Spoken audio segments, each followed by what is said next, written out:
Welcome to the Outer Hebrides. This is the WINFL show. I'm your host Ian McKinnon, and I am joined this week by Mr. Dave Somerville. Hello, Dave. Hello, good evening. Good evening to you. And by Mr. Patrick Jackson. How are you getting on, Patrick? Great. Stephen has just scored in the 88th and 91st minutes to snatch a 2-1 win at Vale Park, so I'm delighted. Oh my word. Absolutely fantastic. There you go. Right. Guess what, guys? Guess what? We've saved the best till last. I wouldn't go that far. But it is our final divisional deep dive. Yes, it is. Wow. We have come to the NFC West, the final division that we're going to be looking at. And it's actually one of the most interesting divisions that we're going to be looking at. No offense to Jake, but, you know, the NFC South. After that, I think it's time we had a bit of a palate cleanser. Jake's not here, so we can say that. I'm sure he'll be listening later on, and he'll be calling me all sorts of things. But the NFC West is an interesting division, a very interesting division. We're going to jump right into it, okay? Despite the fact that there was breaking news that the Indianapolis Colts have named Daniel Jones the starter. Oh. More great news this evening. Oh, my word. But we are talking about the NFC West. Now, last year, 2024, and I'm sure Dave's very happy about this, the Los Angeles Rams won the division with a 10-7 record. They scored 367 points for. That was 20th in the NFL. They allowed 386, which was 17th in the NFL, giving them a points differential of minus 19. Mm-hmm. Not great, but Dave, your Los Angeles Rams, they won the division. They had a few injuries last year. Well, like they've had the past couple of years. The Rams have got, especially towards the end of the season, they get a bit banged up. There's been some changes. There's going to be some market changes that we're going to see going into this year from last year.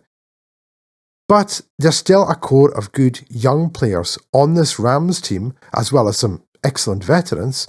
Why don't you tell us all about your Los Angeles Rams 2024?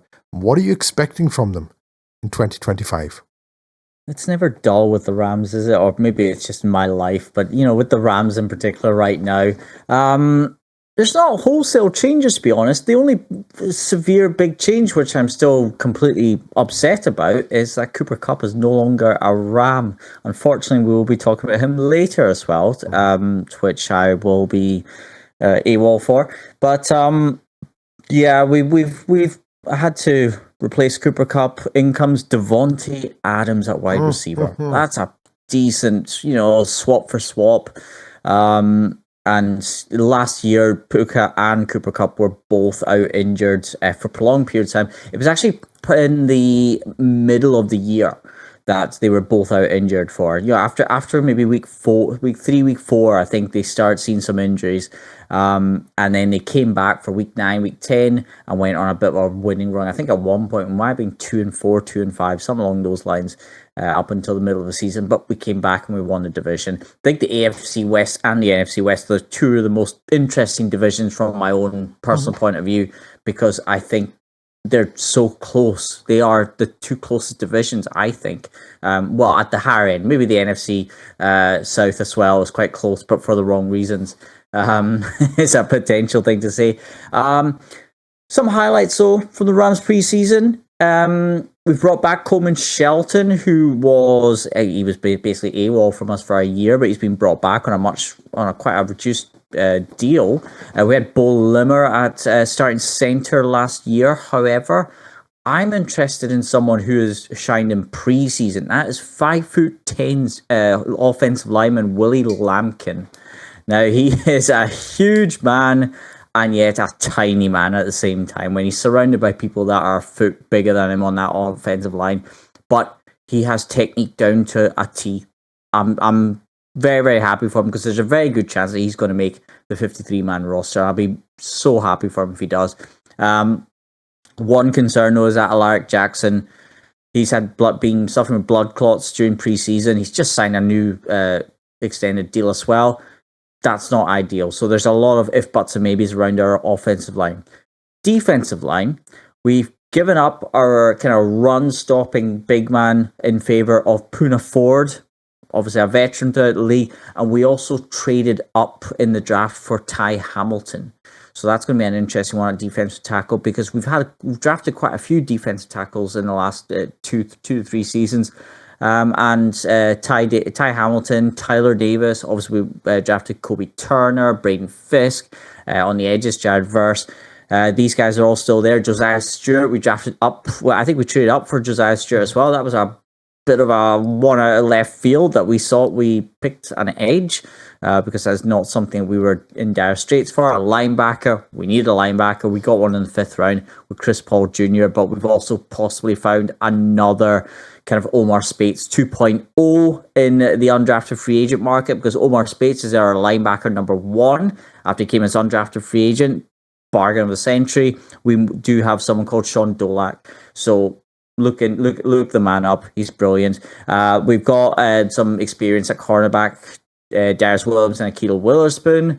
We've got some people there as well. Still got Quentin Lake as our kind of nickel, but aside from that, we have some consistency, I think. Our win-loss record this year, the bookies are predicting 9.5, the over-under, so we're going to be right in contention. Injuries is the only thing that's really going to derail us. We've got 2 tight ends in Tyler Higbee, probably his last year as a Ram, and we drafted Terrence Ferguson in the 2nd round, so that's a big positive for the tight end market.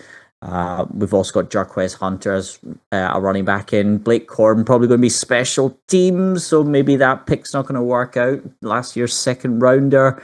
But we drafted Jarquez Hunter, who is looking brilliant. And just in case anything happens to Matthew Stafford, just in case he gets a bad back, we do have Jimmy G. However, we have a resurgent player, and he is an honourable member of the podcast because he's been used in random stats before. And Stetson Bennett, not the 1st, not the 2nd, not the 3rd, Stetson Bennett the 4th, who has lit up preseason with consistent ratings over 100. I have no idea where that's come from, although he did throw a pick to a 290-pound defensive lineman, which we don't need to talk about, against the Chargers at the weekend. But aside from that, the Rams are going to win the division yet again. Well, Patrick, Dave's talking about Stetson Bennett there being resurgent in that, but I liked what I saw from Stetson Bennett last year, and I was praying, not praying for injuries. Of course, I'm not praying for injuries. No one wants to see anyone get injured. No one. But I was really hoping that when the Rams played the Saints, we'd get Stetson Bennett versus Spencer Rattler. I was looking for that. It sounds like 2 cowboys going at it out there. But Patrick, the Rams versus the Rat. yeah, but the Rams are they're a difficult team to take a punt on as to what the record is going to be, because they do have the talent. But, as Dave alluded to, 1 or 2 injuries and they start to look very thin indeed, with the exception of that defensive line, because, my goodness, the amount of players they've got on that defensive line, it's stacked. But, Devontae Adams is older. Yes, Cooper Kupp's gone. Yes, to bring in Devontae Adams. I still consider that to be a slight upgrade. Yes. Just given, over the last year of what they looked like, and Kupp obviously dealing with the injury, Patrick. But what do you make of this Rams team? They've got a lot going on. What do you think they can make? The best thing for the Rams, of course, is that they've managed to keep all of their backroom staff together and not been pillaged in the off season like often happens with them. First time in about 5 years this has happened. See, this is not this is a new thing. So that really helps, and you trust them to build the roster well enough to withstand the kind of mid-roster attrition that you're bound to get over time. As you say, I think the Adams, the Kupp swap favours the Rams slightly and improves that receiving core a little bit. It's hard to take as a Rams fan losing a guy you've liked in there for years, but I think if you ask the majority of neutrals, they'd Adams overcut by a small amount, and he fits that stable really nicely. The biggest question mark might be Stafford's fitness actually coming into the season, because everything else has gone so smoothly. Lots of questions around him in the silver injury pod on the sidelines and not seeing him on the pitch as much as you'd like. So whilst that's in question, you don't know what you're going to get from Jimmy G, but you know you're probably not going to get it for very long. It's a good thing that Stetson Bennett's looking decent in the preseason games, although you're never sure about the quality of the position that he's playing against. You know, if you're playing against other people, seconds and thirds, it's easy to look like it's easier to look like a starting QB when week one comes and you're up against the first. It's a whole different story.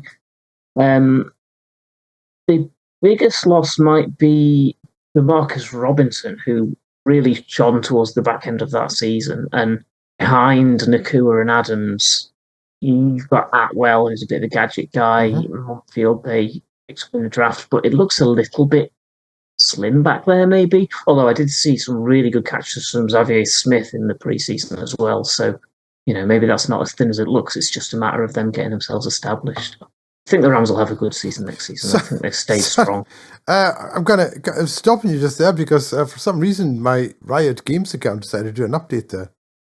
Keep in mind, I haven't played League of Legends in years, so it just popped up on my screen. Nerd. Don't know what's going on. Hey, I used to love League of Legends. I used to love it. And then I got married. Anyway.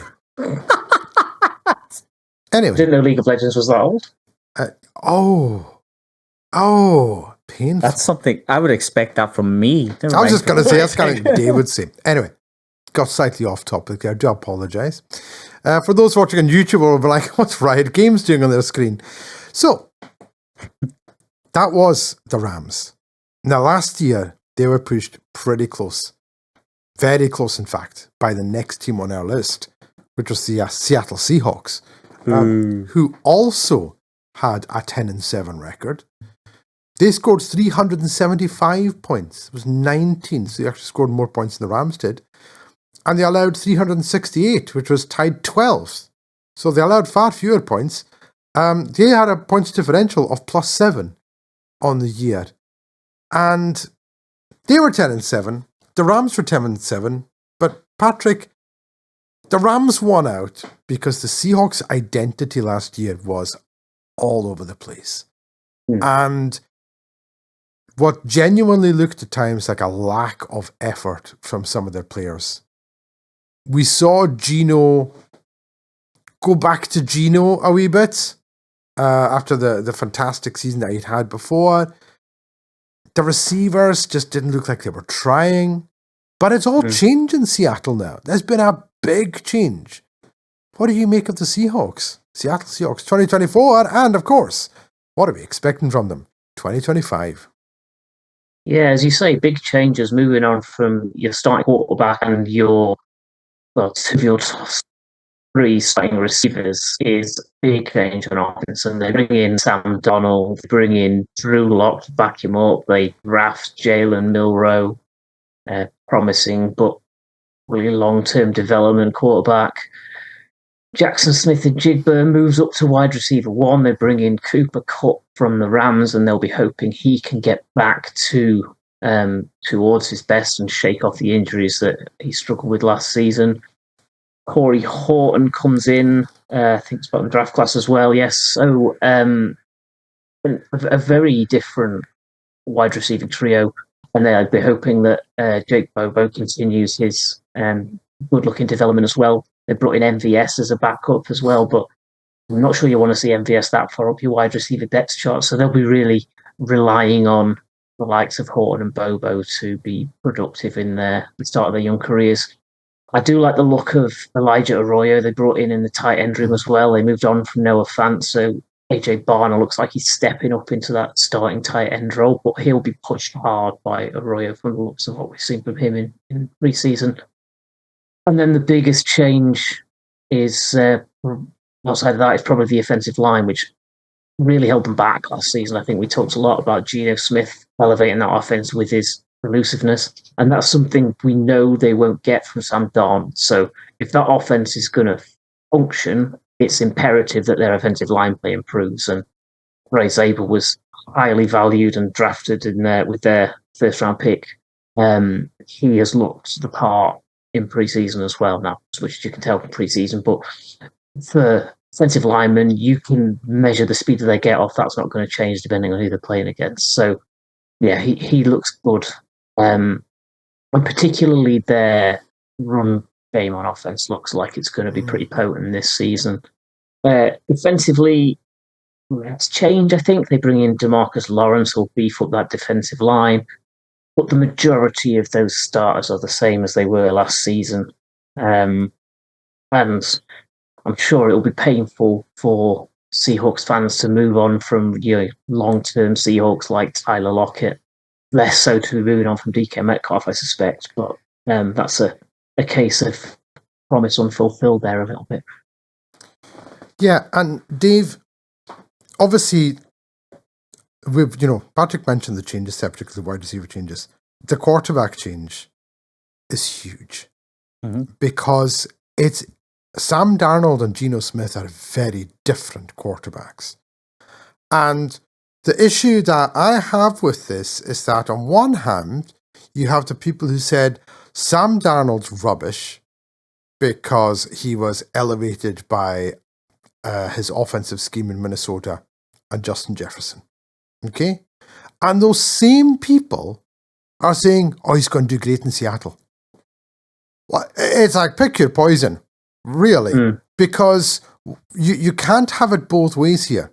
Either Sam Darnold is rubbish and was in a great system with Minnesota, or he was really good. Personally, I like Sam Darnold. I think it's not going to be too much of a downgrade, but what I am quite annoyed is the fact that Seattle brought Drew Lock back. And I think Drew Lock can be just as good as Sam Darnold. So I don't know why they forked the money for Darnold when they got Drew Lock back from the Giants, because when we covered the NFC East, we said then, why did they let Drew Lock go? He was by far and away their best quarterback over in New Jersey. So it is all change in Seattle, Dave. And what are you expecting from this team? Do you think we're going to see Sam Darnold of last year? Or do you think we're going to see Sam Darnold of, 3 years ago in Carolina? What are you expecting to see from the Seattle team? Well, what I'm expecting to see is that if Sam Darnold gets injured, that there's going to be a significant drop-off when Drew Lock comes under center. I could not disagree with you anymore. I think Sam Darnold is such a much better quarterback than Drew Lock. And I'll explain why. I'll let you explain why, and then I'm going to... Yeah, okay. Yeah, okay. So, in New York, New Jersey, to be more precise, but in New York, when Drew Lock was the quarterback, now, the bar was so low, we would have looked good quarterbacks there, okay? Now, Drew Lock, not a great quarterback, decent backup quarterback. Sam Darnold is a good starting quarterback. What they've got there is a 3-quarterback room of a good starting quarterback in Sam Darnold. They've got a good backup quarterback in Drew Lock, and they've got a long-term development in Jalen Milroe. Now, what they've done, they've got rid of what was that absolute Metcalf. I despise Metcalf anyway, and Tyler Lockett. I despise him as well because they're so good. That's why. But they've then brought in Cooper Kupp and probably MVS, I would say, as wide receiver 3. I hate to say it. I mean, Torrey Horton, he kind of dropped down in the draft. He was a 5th rounder, as far as I can, as far as my notes say, shall we say. But him and Jake Bobo, I think they're okay, but I think the quarterback and the wide receivers, they're 1, maybe 2 injuries away from their season being gone. Absolutely gone. I think that if anything happens to Jackson Smith and Jigba, Cooper Kupp probably won't be able to carry the load of that wide receiver 1 in what is going to be a very heavy run offense because Cooper Kupp has to be that play action option. Sam Darnold was very good for the Vikings in any kind of play action situations, but Kevin O'Connell is an offensive fantastic coach. He's a fantastic head coach. He was the Rams offense coordinator. He is a fantastic head coach. This Seahawks team is now going to be very run heavy. Very, very run heavy, I think. They've got the Kenneth Walker, Zach Charbonnet 1-2 punch, and I think that's what they're doing. So they're not overspending on the quarterback position. They've got Drew Lock, who's decent with play action. He's probably one of the better backup quarterbacks with play action. I think he was quite good with that in New York. I don't agree with you whatsoever. I think Sam Darnold, though, is a much better quarterback. He got his confidence back, and once he got his confidence and his momentum back, much better performances, and we saw that in Minnesota. As we saw in the playoffs. So, Patrick, Dave literally just exemplified what I was talking about. Literally did the exact thing. He was in a scheme in Minnesota with an offensive genius surrounded by great players and a scheme that worked perfectly to him. And then goes to Seattle, but he's really, really good. Is he really, really good? Because not many people say he's really, really good. Compared to Locke? I think if you had put Drew Lock in that Minnesota offense, they might have done pretty well. I think you have been floating too close to California / Amsterdam. If that is what you're thinking is, no. You're forgiving Sam Darnold for everything he did in his career up until last year.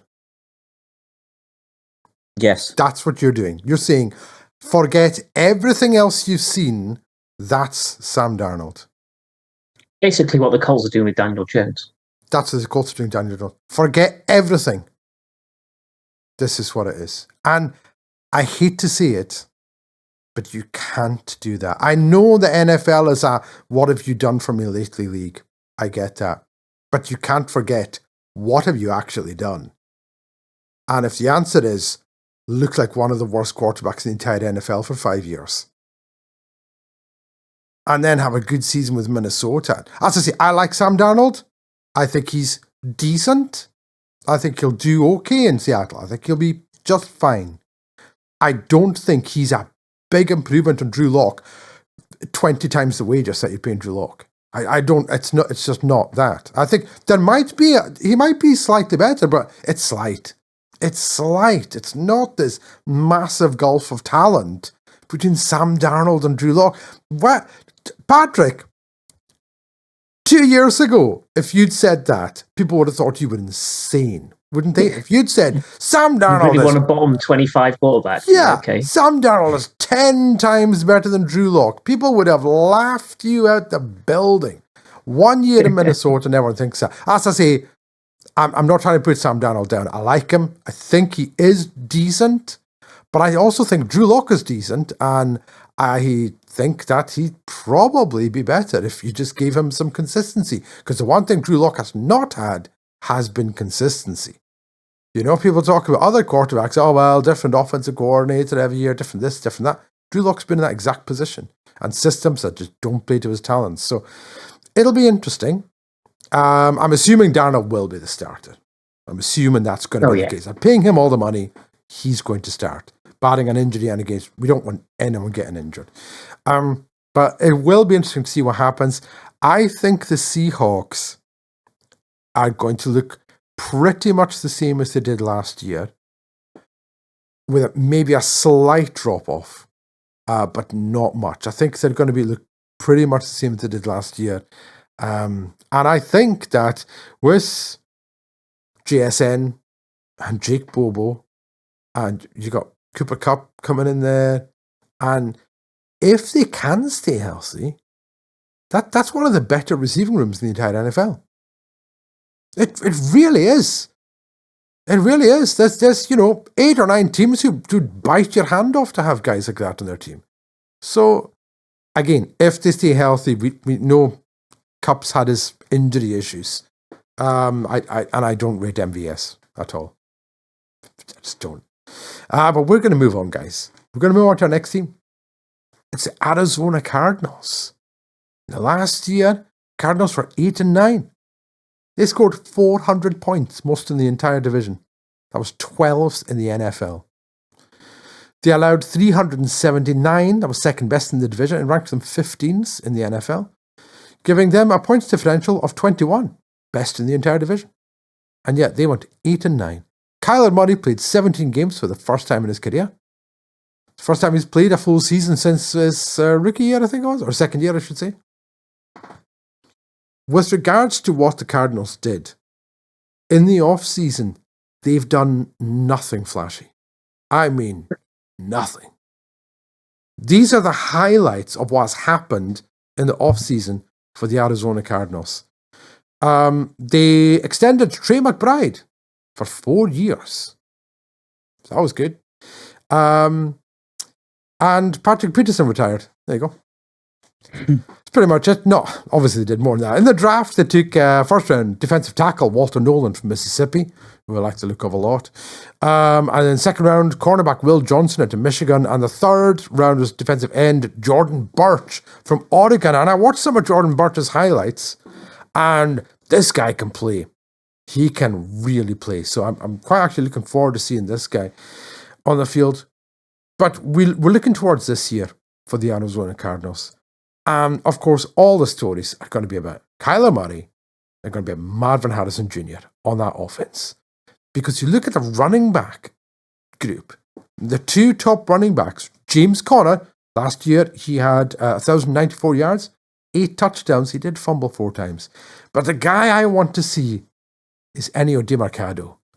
Because this guy is amazing. He only had 24 carries all of last season. And he went for 223 yards. That's 9.3 yards per carry. Why they only gave him the ball 24 times? Because they kept on giving it to James Conner. That's why. There was no other reason. He was the number 1 running back. And yet he was outplayed so much by this kid. Can't wait to see him because I saw some of him in preseason already. And he still looks like he's absolutely fantastic. This DiMercado kid is going to be great. In the receiving game, as I mentioned, Marvin Harrison Jr., last year, 885 yards, 8 touchdowns, and he had flashes of brilliance. And then games where he was never seen. You just didn't see him. Now, whether or not that's not targeting him, or, he just didn't make the catches that were put his way. Trey McBride was their biggest receiver. He had 1,146 yards, 2 touchdowns. 2. Count them on 2 fingers. For some reason, Trey McBride couldn't get in the end zone. But that's okay. Kyler Murray is still Kyler Murray. Kyler Murray can still make plays. The problem the Cardinals have, and Kyler Murray has, and Marvin Harrison has, is consistency in putting this thing together. Defensively, there's really not an awful lot to talk about with the Cardinals. They've made very few changes, very few signings. They were good last year without being great. Patrick, I'm going to put it over to you first. The Arizona Cardinals look like a team who should have won more games last year. If they play similar to what they did, they should win more games this year. But it's going to be tough. Do we think the Kyler's got another full season in him? The way he plays, he's always prone to getting injured. What do you make of the Cardinals? Yeah, I mean, they brought in Jacoby Brissett as a solid backup, but you're right that they've been kind of just below middle of the road for a long time and slightly less than the sum of their parts. And I don't really see that changing with the changes they've made this summer. They've really invested in the defensive line, bringing in Josh Sweat, Blaise Campbell, Dalvin Tomlinson, to go with last year's high draft pick Darius Robinson, this year's high draft pick Walter Nolan. And the obvious thinking is bringing in the experienced guys helps to mentor the new guys, bring them through, particularly given some of the character concerns that were talked about pre-draft with Nolan. But it looks to me a little bit like they're a team trying to build on the cheap. And you see a lot of gambles on players with injury histories, coming back from injuries, trying to get up there. And similarly in the draft, picking guys who have fallen because of injury concerns. So like Will Johnson dropped from where he was expected to go because of those injury concerns. And that's obviously a gamble. And if it's a gamble you take too many times, it leaves you with a really thin roster. And I don't expect the Cardinals to be taking a big step up this season with the changes they made in the off-season, which means they stay probably just on the outside of playoffs, but not terrible enough to be in the 5 draft pick region where you can really start to elevate yourself. So it's a bit of purgatory for them. Yeah, David, it's like Jake said, the worst case scenario for a team like this is to go 7-10, 8-9, miss the playoffs, don't get a draft pick. It's just, again, you're like, oh, goodness sakes. For the fans, it's terrible for them. But it's a team, what annoys me about the Cardinals, Dave, is that this is a team that has potential, it has talent, and they did nothing in the offseason. Like, nothing. They did nothing. It's one of the few times I looked at a team like, for example, the Chargers when we did the AFC West, and I said, they made a lot of moves, but nothing really flashy. They didn't do anything, but they're looking at it as being, well, we're a playoff team. We don't need anything flashy. We just need small incremental improvements. The Cardinals need to do something, and they just did nothing this offseason. What do you make of them? I hate the sight of them. Listen, you're just going to say that about every NFC West team. I mean, we've got one more to come up, and I hate them even more. But with this team anyway, Kyler's going to year 7. I think it's his 7th year. It is, yes. 2018, 2019. He was one of the first pick in one of them. Kyler is good, but he's never reached what he could have been, I think. I think the injuries have probably prevented him, and also the team has probably prevented him as well, to be quite honest. I think James Conner is one of the best running backs in the NFC. I really rate him highly. Marvin Harrison, I don't know what to make of Marvin Harrison yet. I don't know. He was terrible until he played against the Rams in his rookie year and destroyed us. They've done some interesting things on defense, so that's what I want to pick up on, because what they did in the draft is they had a pick in every round. 6 of the 7 picks were on defense, and they were all people that you were expecting to make the 53-man roster for the start of the season, but the large majority is to bump up the defense because they brought in quite a few experienced players, like Patrick was saying about Josh Sweat, Calais Campbell. They've already got their kind of core youth guys in Darius Robinson. I don't know how old Mac Wilson is. How old is he? He's their linebacker. I'm not sure. I know Calais Campbell's 400. Yes, or at least I think he is. Yeah, well, you were probably in school with him, but but you've also got Buda Baker as well, so you've still got him as your kind of main guy in that defensive. The cover. What do you call it? The defensive back. He's a big guy. Defensive back. I don't know where that's came from. Come on, Dave. Look. It's been a long day. But Trey McBride as well. I think Trey McBride is just getting the recognition that he should have had a couple of years ago. They've got the pieces, like you were saying. I know DeMarcado that you're looking forward to. Trey Benson is their other running back as well, who is very good. Mm-hmm. Trey Benson is also very good. Good back. So they've got 3 good backs there. James Conner is the best one by quite a stretch. They got Greg Dortch as well.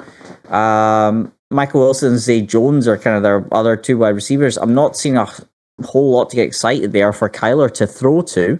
The only thing that's really exciting is maybe Marvin Harrison and Trey McBride and the rest. So, they don't have a whole lot of any kind of star power in that receiving core. But I think there's something, to me, they're just slightly short. like Patrick was saying, they are just slightly missing one or two little bits and pieces. So they are probably going to go 7-10, 8-9 again. And if if Kyler goes down injured at all this year, probably the way he plays, he's very susceptible to injuries. He's running about there totally. A couple of injuries, Kyler. I know Jacoby Brissett, again, he's a very good backup, but he's not Kyler. And I reckon anything happens to Kyler, they've got no chance whatsoever. Even if every other player in the squad their starter is fit, without Kyler, I think they're still going to be at best an 8-9 team. I mean, they could very well be. It's difficult to see how they could win a lot more games than they did last year. They could have won maybe 2 more than they actually did. Possibly 3 at a push. But it's hard to see that because they didn't do anything to sort of push them over the edge. You're right about the amount of defenders they drafted. They also got the 2 guys from Ohio, I think it was. 2 defenders from there. They got like 6 defenders in the draft. Oh, yeah, from Ohio State. Cody Simon, linebacker, and Denzel Burke, defensive back. Yeah, so, they're doing that. But I don't know. The Cardinals, they're a funny team. They're a really funny team. I just have the feeling it's not going to work. Don't get me wrong, I don't want Kyler to get injured. We don't want anyone to get injured, but his style of play is conducive. He managed a full season last season. It's the first time in ages he's done that.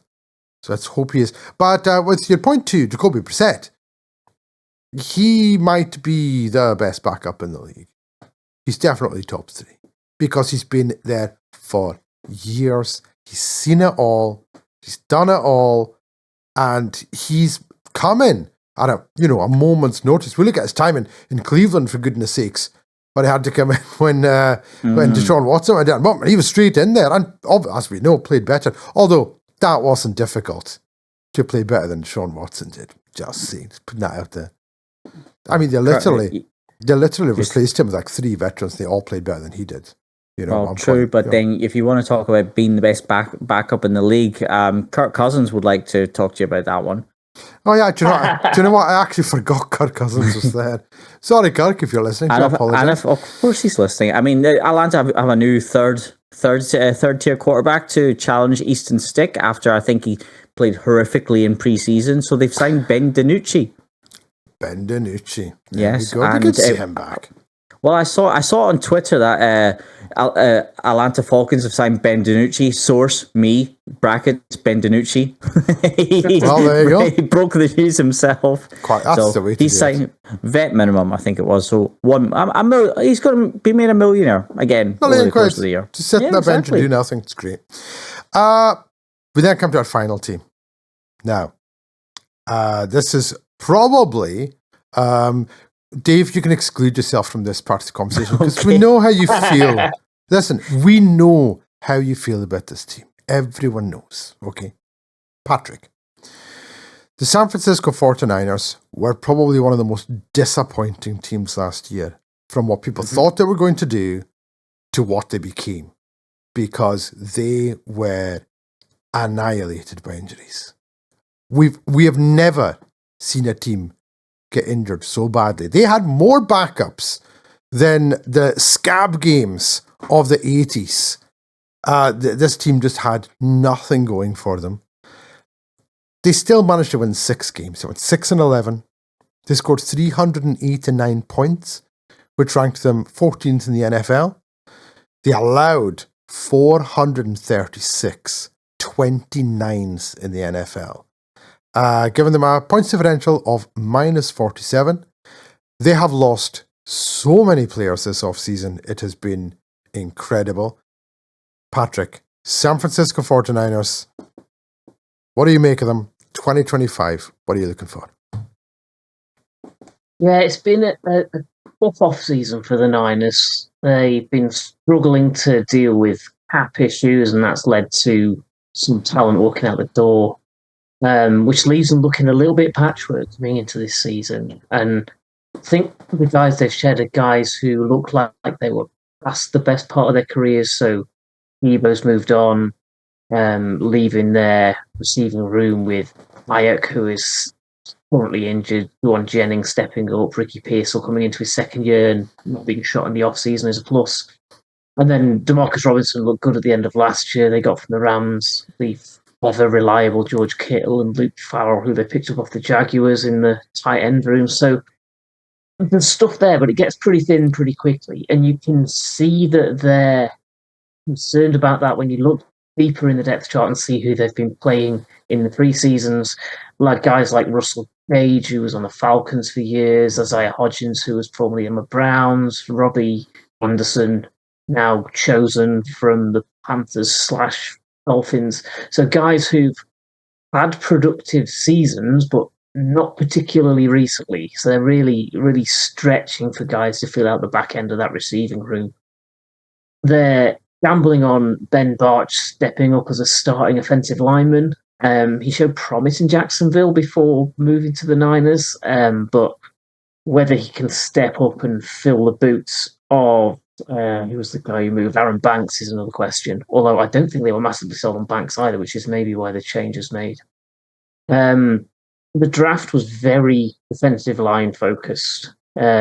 Michael Williams, Alfred Collins on the defensive line, then Nick Martin, linebacker, Upton Stout, nickelback, CJ West back onto the defensive line. So it's not until like pick 6, I think it was, they went Jordan Watkins, who starts to fill out that receiving core a little bit more. So yeah, an obvious focus draft-wise on defense early with some developmental offensive pieces. Maybe the biggest plus for them in the off-season was the return of Robert Saleh as defensive coordinator. And they brought in, defensive coordinator, and they brought in an offensive coordinator from the Jets for the first time since their last offensive coordinator left like 3 seasons ago, Mike McDaniels. So that's an interesting development there, that they've taken that extra step of bringing in additional help in that coaching unit. Yeah, and Dave, we all know about the offense. We all know about George Kittle. And we know that Debo's no longer there. But we know Ayuk can play. They've got Brock Purdy, who, if he's given time and if he's healthy, is very effective in that system that they're playing. Christian McCaffrey's coming back from injury. And I think we can probably all agree he is the most important guy in that entire offense for the 49ers. Robert Saleh does come back in on the defense. They traded Hufanga to the Broncos and Dre Greenlaw to the Broncos. 2 of their best defenders. Now, I know Greenlaw missed the entire season. I know Hufanga has been injured. But these are big impact players that it doesn't really look like they've managed to replace, and they might just be banking on Salah getting the best out of the other guys, which he might very well be able to do. This 49ers team could go one of 2 ways. It could either absolutely collapse, or it could look back to what it was just a couple of years ago. What do you make of the 49ers, and what do you think we're going to see from them 2025? I have no idea what I'm about to see in the run game, in particular because of the case of Christian McCaffrey, because I don't think the 49ers know what the case is with Christian McCaffrey. If he has some sort of long-term issue, which I have a sneaky feeling, judging by some of the murmurs coming out, that he might, because what it seems to me, and I was looking at the 49ers depth charts at lunchtime today, is that they have 5 wide receivers plus a tight end who could be easily the first 3 wide receivers in their entire organization, because they've got Ayuk, Juwan Jennings, who was amazing for them in the Super Bowl just a year, 18 months ago kind of thing. Ricky Pearsall, maybe not have him in shotgun, but anyway, you got then Demarcus Robinson there, and you've also got Robbie Chosen. Not sure why he's there, but he is. And you've also, George Kittle could easily be wide receiver 1, 2, or 3 in that team because he is one of the top 2/3 tight ends in the entire league. They've also got Russell Gage, which was a weird one as well. They've got a lot of guys who you'd expect to be kind of wide receiver 3, 4, besides kind of Ayuk. DeMarcus Robinson, yeah, I'm annoyed that he's there. I think one of the biggest losses will be Dre Greenlaw. Huge loss. That's massive. I know they had injury issues. They've now got a very untried and tested defense. I do think that I'm worried for the 49ers, but at the same time, I'm worried about the 49ers because nobody knows what we've got this year. Like, we know if they had a fully fit 49ers roster last year, they're probably winning the division, right? It's just that simple. They were going to win the division, but we didn't. And I'm very thankful for that. But at the same time, this year, we don't know what we've got. One of the other things I was going to mention, one other thing as well, is that the 49ers seem to have about 12 quarterbacks currently in training camp right now because they've got Brock Purdy and the rest. So they've got Mac Jones, who's generally most likely going to be the second string, but they've got Curtis Rourke, which is funny that he's still kicking about the league. But today, they signed Nate Sudfeld to a minimum contract. So I don't know what he's doing there. I have no idea. And they've also got a guy called Carter Bradley, who I have no idea who he is. But they've got a big chunk of quarterbacks that have come in to try fight it out for that third string. The thing is, though, they still have Isaac Guerrero, who he was quite good in that kind of scheme last year. If they've got 4/5 wide receivers that you would expect to make the 53, does that mean that they might be looking to move away from the run game more than they're going to keep having the kind of motion, but are they going to look to Brock Purdy to make a lot more throws than they have done in previous years? Maybe that's what they're looking with the depth chart. So you never know. It could be. It's a difficult one. I think they're probably more likely to get rid of a couple of quarterbacks because we've had this discussion before. Okay. We should say in Rourke's defense, he was drafted in the 7th round this year. He's not been around that long. Yeah. You might be thinking of Nathan Rourke, who's back in the CFL. I mean, tomato. They're probably both got same talent levels. We all know the importance of a player, particularly a quarterback, having a good name. It's important that they have a good name. Okay? Lombardi trophies generally, not always, looking at you, Trent Dilfer, it's a terrible name.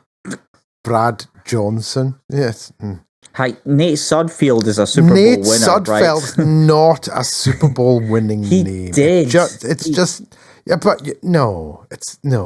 not going to work. That's not going to work. The 49ers, all they need to do is stay healthy and keep their guys upright. That's it. They will be fine if they can do that. Like most teams. But the 49ers have an advantage because they have some of the most talented players in the entire NFL on that team. And we know that their coach can draw up plays to take advantage of the talent that they've got. We know this.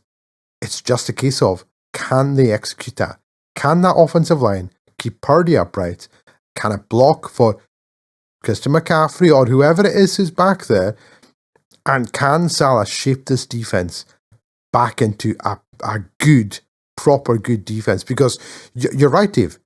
They lost Dre Greenlaw for the season, and that defense went from one of the best in the league to one of the worst in the league. Like that. Now, they did have other injuries, of course, but it essentially collapsed. I was very surprised they moved on from him. But then, he was looking for more money, and they were like, well, you just missed a year, you're injured. So we'll see how it works out for the 49ers. Personally, I think the Brock Purdy hype train whistle, which is up on that shelf somewhere. It's somewhere. I think it's behind the hat. The Brock Purdy hype train whistle might be making a comeback this year. I'm just saying. Dave's shaking his head. I'm just saying. It might be making a comeback this year. So, gentlemen, that essentially wraps up our NFC West Deep Dive. We do still have to go over our record predictions. Now, Dave Somerville, it's your division. Your LA Rams. Give me your division predictions. NFC West, go for it. 2025. Okay, so rounding up the bottom of the division, we're going to start from bottom to top. The Arizona Cardinals. And it's going to be a 6-11 record because I think something bad is going to happen injury-wise to that team. And I think there's just going to be no consistency. 6-11. The Seattle Seahawks come in third. But they come in with a 9-8 record. Oh. I think they're going to slightly regress, maybe the odd injury here and there. But then we've got two teams at the top who both have an 11-6 record. But there's only one team that's going to come out on top. The LA Rams are going to win the division. 11-6 record and are going to be the second seed in the NFC. With the 49ers who are going to be the fifth seed and get a playoff game against the fourth seed, which will be the Detroit Lions. Oh, my word. And that means that the Rams will get the seventh seeds, which will be the Washington Commanders. There you are. My word. My word. I'll go next. Patrick, you can give us yours. Yeah? The Arizona Cardinals are going to finish bottom of this division. Correct. But they're going to get another 8-9 record. 8-9 is going to be the worst record in this division. The Seattle Seahawks have a 10-7 record. Third place. In second place, with an 11-6 record, we have the San Francisco 49ers. Oh! Because the Rams are going to win this division. And they're going to win 2 more games than they won last year. 12-5 for the Los Angeles Rams to win the NFC West. That's my prediction. Patrick Jackson, what have you got for us? NFC West predictions? Well, I have a different bottom place side because I don't think the Sam Darnold experiment is going to go well at all. I have the Seattle Seahawks finishing bottom of the division on 7-10. I do, however, agree with you that the Arizona Cardinals will go 8-9. In second place, a team whose roster I'm not convinced by will have a relatively soft schedule. San Francisco 49ers finish 11-6, and the LA Rams finish 14-3 and are my number 1 seed in the NFC. And I hate myself. The number 1 seed in the NFC, Los Angeles Rams. Dave, are you okay? You having a stroke? No, that's not going to happen. I really wanted to, but it's not going to happen. But it might. It might happen. It might just happen. Now, I should point out that we're not going to have a podcast next week. We're taking a week off. And then the following week, we have our final predictions. All the record predictions that we've been giving people for every division were decided weeks ago, months ago. Some of them will be revisited. Some of them might stay exactly the same. I'm pretty confident with my NFC West here. Some of my other ones I'm not so confident with.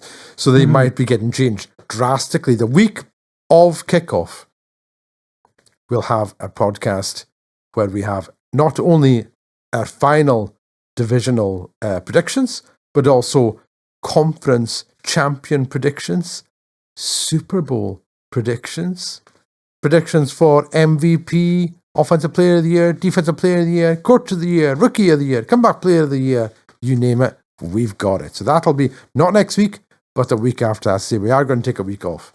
But gentlemen, it's been a reasonable length podcast, just shy of an hour. We've done all right. But we do have time for one final segment. And it is, of course, Random Stats. Random Stats. You better believe it. It is Random Stats. I'll tell you what.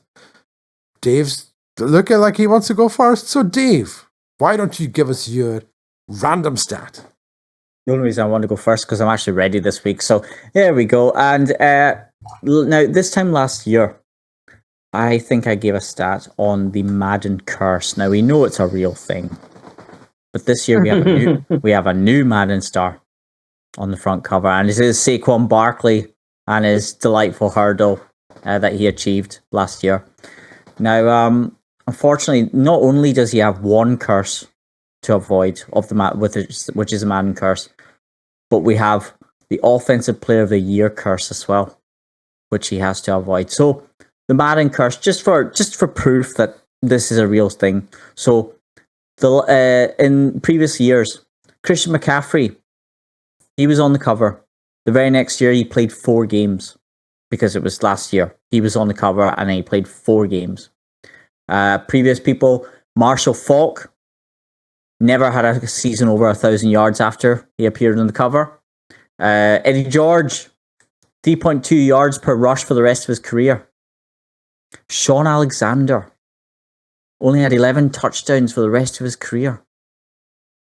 And Peyton Hillis, I think Hillis, he had one. Peyton Hillis? Peyton Hillis. He only had 1,200 yards for the rest of his career in rushing. Right, that's running backs with the Madden curse. Okay, that's 5 of them. Now, of the last 5 offensive players of the year, 2024, CMC missed 13 games the next season after being on the front cover of Madden. 2023, we had Justin Jefferson, Offensive Player of the Year. He missed 7 games. And that's the nicest stat out of these last 5. 2022, we had the man himself, Cooper Kupp, missed 8 games the following year. 2021, Derrick Henry missed 9 games the following year. And finally, Jake's not going to like this one. 2020, we had Michael Thomas. He missed 9 games, and as we know, was never the same after appearing on the Madden cover. As Offensive Player of the Year. He's never the same after that. So Saquon Barkley not only has to avoid the Madden curse, but the Offensive Player of the Year curse.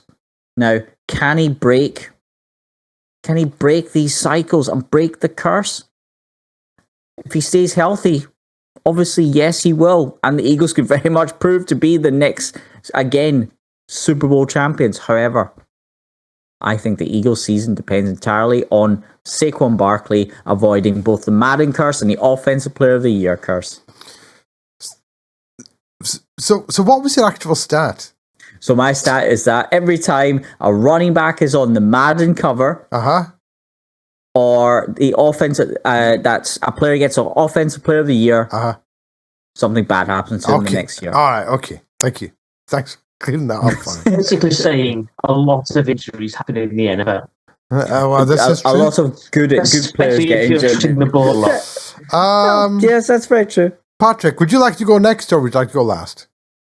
I'm happy to go next. All right. Then. I want to plug the very good Benchwarmer Brand video about how the Madden cover curse is not real as well before I should do that.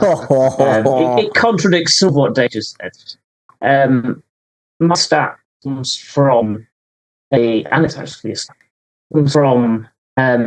Baltimore Ravens preseason 1 commentary, and they said, they've drafted Tyler Loop, the first time they've drafted a kicker in their history.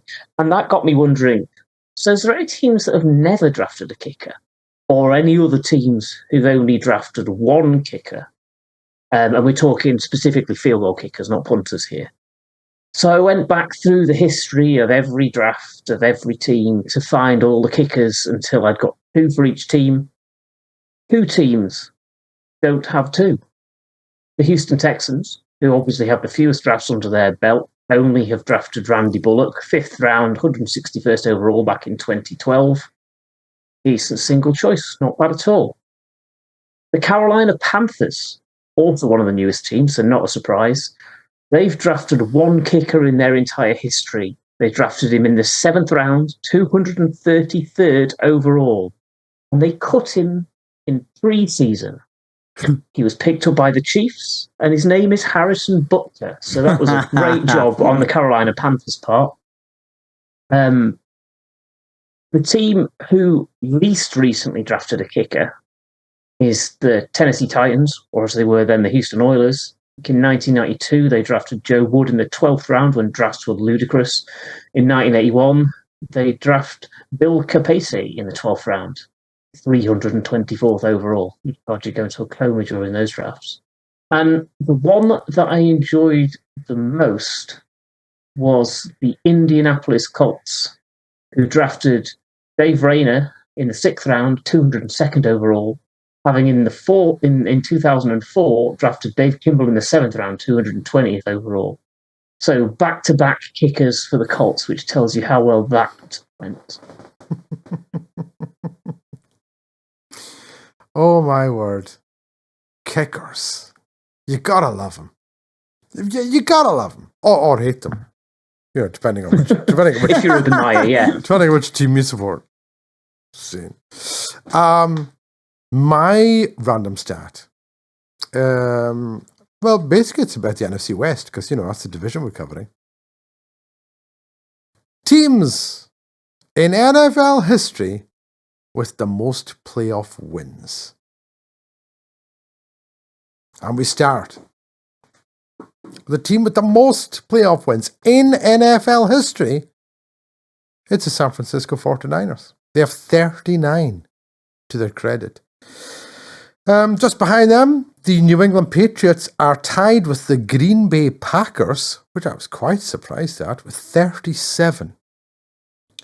Just behind them, the Pittsburgh Steelers and Dallas Cowboys are tied at 36 wins apiece. And just behind them, we've got the Philadelphia Eagles at 29. But the next team on our list, and I was quite surprised at this one as well. In fact, this might be the most surprising of the teams with the most postseason wins of all time. It's the Los Angeles Rams. 27 postseason wins. I mean, that's pretty good. That's pretty good. The next team in the division is the Seattle Seahawks with 17 wins. Oh, our own teams, by the way. Jake's New Orleans Saints have 10. The Denver Broncos have 23. The Jacksonville Jaguars have 8. Team with the fewest is the Houston Texans with 6. They've only existed since 2002. Which makes it even more shocking that the Arizona Cardinals, the oldest team in the entire NFL, in their history, have won 7 playoff games. 3 of those were in one season with Kurt Warner. Yep. So in all other years, apart from that one season with Kurt Warner when they made it to the Super Bowl, the Arizona Cardinals have won 4 playoff games. And that is my random stat. Oh. It's Sorry, hard. Cardinals fans. This has been a tough episode. See, you think of franchises who have had like the worst luck and have just been in the doldrums for decades and decades and decades. And you think of teams like the Buccaneers pre-2000, you know? From 76 or 77 right up until that year, they had lost virtually every game they ever played in. And teams like the Cleveland Browns since 1999 have just been appallingly bad. The Lions, for goodness sakes, for, you know, decades of incompetence. And then you look at the Cardinals and you think, apart from 1 year was Kurt Warner, in their entire existence, they've won 4 postseason games. That's absolutely criminal. Do you know what they should have done? They should see what they did with Kurt Warner was they signed like a Super Bowl winning quarterback. So what they should have done is carried on doing that instead of drafting our very own Mr. Runaround Kyler. They should have gone for a Super Bowl winner in Nate Sudfeld and then just, you know, progress fantastically. Never mind that. Let's not forget that. Who did they draft the year before they drafted Kyler Murray? Patrick Jackson. Do you remember? Oh. Was it Josh Rosen? It was Josh Rosen. It was Josh Rosen, yes. draft a quarterback in the first round, and then the very next year draft a quarterback in the first round. Wasn't it basically a choice between Josh Rosen and Josh Allen? Is that a thing? So when did they draft Kyler? Kyler was 2019. So 2018. Yeah, it would have been a choice between him, Josh Allen, and Lamar Jackson. Well, to be fair, Josh Allen had been picked 3 picks before. Was he? They picked 10. The Bills picked 7. So not a straight pick. But the Jets had already picked Sam Darnold at that point, and we know he's one of the best quarterbacks in the league. So, I mean, that was new news for me today, but in general. So I was shocked to discover that Sam Darnold's one of the best quarterbacks in the league. But Lamar Jackson, he was right down at 27 or something, like 26. 32. 32, there you go, when the Ravens took him. So they could have had Lamar. They took Josh Rosen. I never said Sam Darnold was one of the best in the league. That's not the words I used. You might as well have done. Division. There we see it. Putting words in my mouth. Terrible. Might as well. Next thing we'll be saying. Oh, by the way, did you just say he was the best in the division? Yeah, no. I said he was nearly one of the best division. Nearly. So no, out of 4. No, exactly. Yes, exactly. It was close. But then you were talking about backup quarterbacks previously, though. What about the MVP? Mitch Trubisky. What do we think about Mitch? Yeah, I like Mitch. Yeah, but do you know who the Bills have as QB3? They have Mike White. Mike White. Mike White. Yeah. No wonder. I thought that was good. Yeah, exactly. But Mike White is 30 now, so he's just they're both 30 actually. Mitch Trubisky and Mike White. That's terrifying. These guys are getting old. My word. Yeah. They'll be catching up with me soon. Gentlemen. Almost the same age as Bo Nix. Gentlemen, that wraps up our podcast. Our final divisional deep dive, the NFC West. It's done all 8 divisions we have covered. We've had some awesome guests on the podcast going through the divisions. We're going to have some returning guests. In fact, the week after next, we're going to try and get some of those guests back to give us their final predictions pre-kickoff for Super Bowl winners and MVPs and all that kind of stuff. We'll see what we can wangle for that one. Eventually these guys are going to cotton on to us that it's not a very good podcast and they're just going to say no. But until they do that, just keep on asking. It's great. What more can you say about that? So, Dave Somerville, thank you very much. Thank you very much for having me. Even though we're on a terrible podcast, I feel like I might be one of the issues here. But we did discover something, though. This is probably the shortest podcast we've done in the entire deep dives. Would you say so? It's slightly over. It's not the shortest, but it's one of the shorter ones. Yeah. And who's not here? Obviously the one that likes to drag on the podcast. Hi Jake, we miss you. Well, I should point out that last week's podcast was like a full 15 minutes shorter than this one. Let's ignore that one so it doesn't go, because it doesn't go with my narrative. Yeah, it really doesn't. That's because your narrative sucks, dude. Just saying. Patrick Jackson, thank you for stopping by.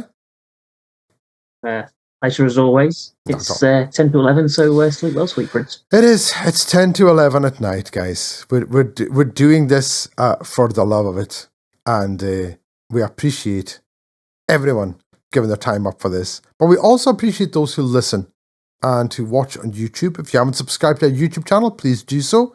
On the WINFL show, you can also find us on Instagram and Twix. And once again, big thanks to Dave and to Patrick. Thank you to everyone listening at home, and we will see you on next week's edition of... No, we won't. We'll see you in 2 weeks' time. It says there isn't autopilot at this point. 2 weeks' time for the next episode of the WINFL show. And we're clear.